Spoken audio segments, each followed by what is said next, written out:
우리가 눈치채고 있지 못하지만 시장님이 보기에 저 사람은 뜬다. 떠가지고 날 위협할 것이야. 이런 잠재적인 우량주 있습니까? 김어준이라고. 예를 들어 조국 민정수석 있잖아요. 그렇죠. 네, 조국. 그분이 민정수석을 5년간 할 일은 없을 것 같아요. 그럼요. 그리고 민정수석을 했다는 건 이미 정치의 뜻을 뒀다는 거고요.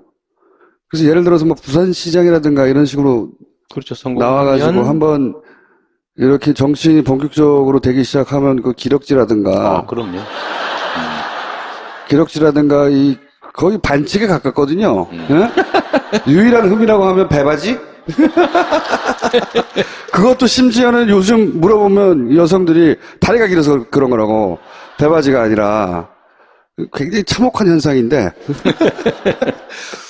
그런 분들이 라이벌이 될 수 있지 않을까요? 4년 후면 이제 본격적인 경제 국면이 다시 열릴 텐데, 4년은 엄청 긴 세월입니다.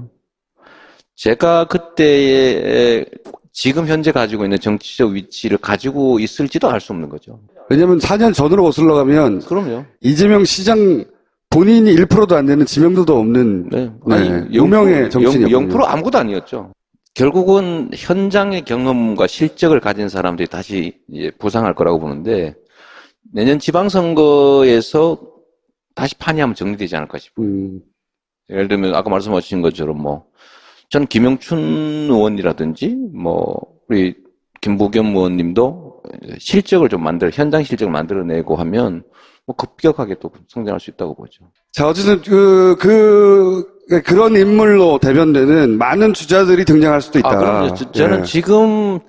저는 사실 쑥스러울 정도인데 지금 이번 경선 과정에서 나왔던 사람들 중심으로 차기 얘기를 하는 것은 저는 매우 현실적이지 않다고 생각하죠. 그러면 앞으로 4년 동안 치열하게 다시 이제 거의 바닥에서 다시 시작한다고 봐야 다시 쌓아서. 왜냐하면 박근혜 시대에 요구되는 자질과 그렇습니다. 문재인을 한번 겪고 나서 이제 뭐가 정상인지 다 알거든. 그럼요. 이제는 그때 요구되는 자질은 또 다를 거거든요. 맞습니다. 이제 진정한 프로의 세계가 열릴 수도 있어요. 웬만큼에서 눈에 띄지 않거든요. 이제 안 띄어요. 차이를 거의 느낄 수 없는 그런 미세한 경쟁이 벌어질 텐데 진짜 프로 세계가 열리는 거죠.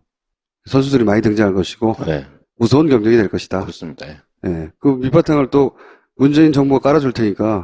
저 같은 경우가 사실 적폐청산이나 이런 것들 때문에 이제 선호된 측면이 있는데 그게 어느 정도 정리되면 그 욕구가 바뀌거든요. 그렇죠. 이재명 필요 없어 이제. 그래 될 가능성이 있죠.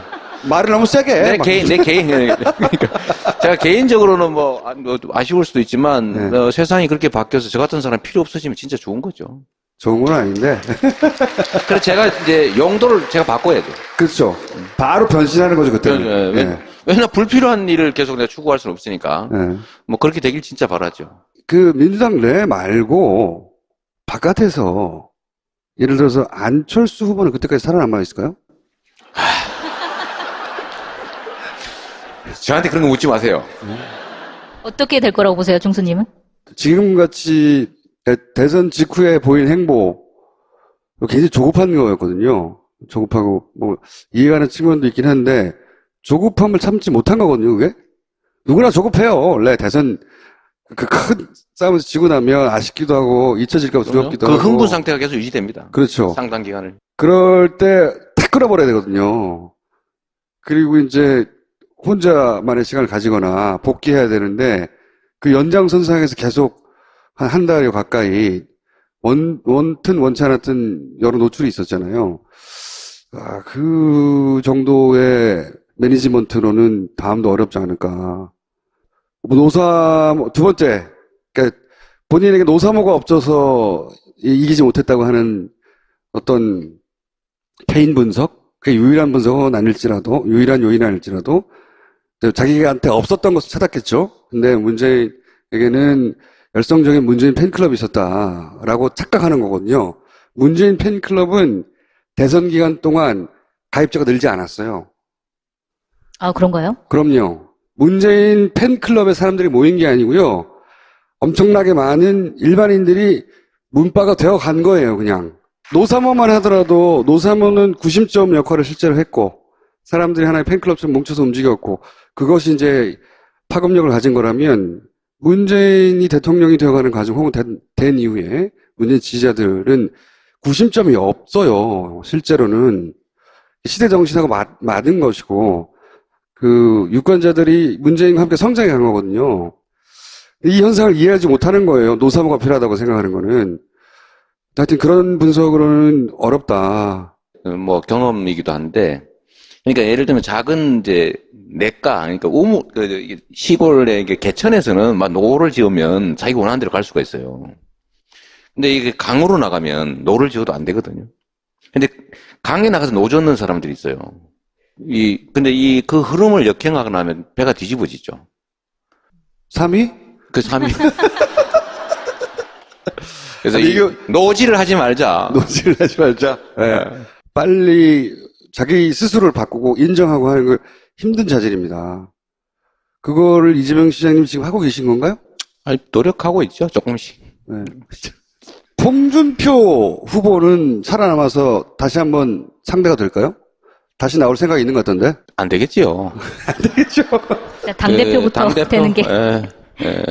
당권 좀 가지고 권한 행사하다가 사라지겠죠. 뭐 저는 그 양반이 그냥 나오기를 바라죠.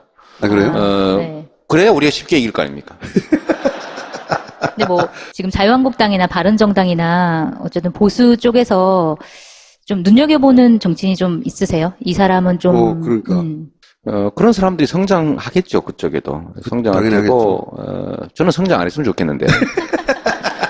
저는 정말 그쪽 진영들은 한번 좀 정리를 했으면 좋겠어요. 정리를 한번 하고. 아니, 그래야 우리가 좀 미래로 갈 수 있다니까요. 만약에 총선까지 우리가 이길 수 있을 정도로 그때까지 잘 해나가기만 하면, 네. 한쪽이 축이 무너지는 거죠. 그러면 다시 그 토대 위에서 제대로 된 소위 진보 진영들이 갖추어서 우리나라 정치 한 축을 맡게 되지 않겠습니까? 그러면 진짜 나라가 발전하는 거죠.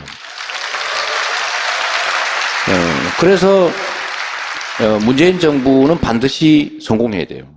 그러면 문재인 대통령 혹은 정부가